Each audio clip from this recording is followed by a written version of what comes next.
قرآن کی تلاوت کیسے کریں؟ عدنان صاحب گجرات سے پوچھتے ہیں قرآن مجید کی تلاوت تیز رفتار میں کی جائے یا دھیمی رفتار میں؟ اگر تیز رفتار میں کی جائے تو کم وقت میں زیادہ تلاوت ہو جاتی ہے، نیز آواز تیز ہو یا کم ہو۔ عدنان بھائی، خواتین اگر تلاوت کریں تو ان کو تو دھیمی آواز سے کرنی چاہیے، اونچی آواز سے نہیں کرنی چاہیے۔ مرد اگر تلاوت کرے تو اونچی آواز سے تلاوت کرنی چاہیے، اتنی اونچی نہ ہو کہ لوگ ڈسٹرب ہونا شروع ہو جائیں، گھر کے افراد پریشان ہوں۔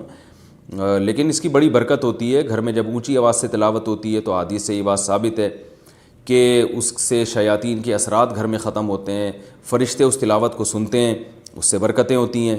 اور ویسے بھی ہمیں یاد ہے ہمارے والد صاحب جب شام کو آیا کرتے تھے گھر میں ڈیوٹی سے، تو نہا دھو کے بیٹھ کے تلاوت کرتے تھے اونچی آواز سے، تو گھر میں ایک بڑی برکت سی محسوس ہوتی تھی۔ ان کے انتقال کے بعد وہ تلاوت کی آواز ہمیں نہیں آتی تھی، ایک کمی محسوس ہوتی تھی۔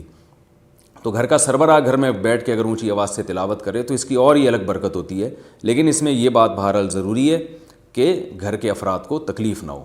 ایسا نہ ہو کوئی بچہ آپ کا پڑھ رہا ہے، اسٹڈی کر رہا ہے، اس کا صبح ایگزام ہے اور آپ اس کو تلاوت سنا رہے ہیں، تو وہ بعض دفعہ پھر پریشانی کا سبب بنتی ہے یہ چیز۔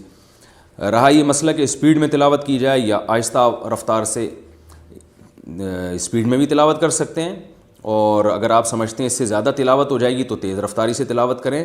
لیکن تیز رفتاری کی ایک حد ہے، اتنی رفتار کے الفاظ سمجھ میں نہ آئیں، کوئی سن رہا ہو تو اس کے سمجھ میں ہی نہ آئے کہ آپ کیا کہہ رہے ہیں، یا عالم تعلمون کے علاوہ کوئی سمجھ میں نہ آ رہا ہو، تو پھر یہ اتنی اسپیڈ جائز نہیں ہے۔ تو رفتار میں بھی تلاوت کی جا سکتی ہے، بلکہ کرنی چاہیے تاکہ زیادہ سے زیادہ تلاوت ہو سکے، اور اس رفتار میں تجوید کے قواعد کا خیال کرنا چاہیے۔